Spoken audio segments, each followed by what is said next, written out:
The cost-plus model is appropriate for manual work. It's appropriate for even possibly part of our business. Mike was saying we are largely factories and we don't realize it, and I believe that's true. There's a big part of our business that is in fact a factory, and that's the production, implementation, execution part of what we do. The IPA did a white paper years ago that I found really interesting, arguing that we're in the magic and the logic business. That the logic is the factory business. Magic is the garden, because I think there's a garden and a factory under our roofs. We do both things.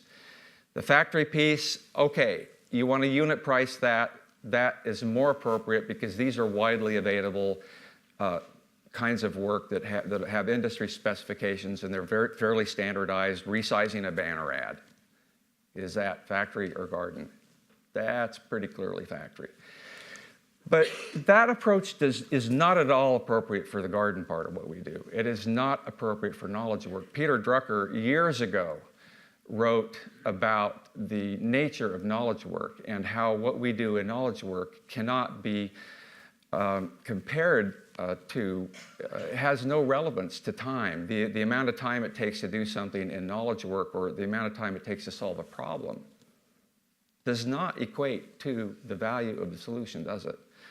There are many, many examples we could go through if I had a lot more time here, and examples that happen to you every single day of your lives in your firms. We say that the only place time spent should matter is in prison.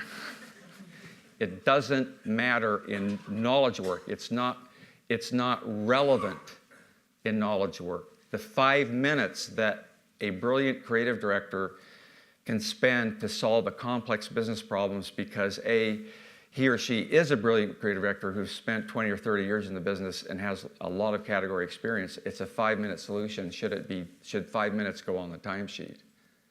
What a ridiculous notion. Of course not. And yet, if all you have is the timesheet to guide your pricing, that's the wrong tool for pricing knowledge work.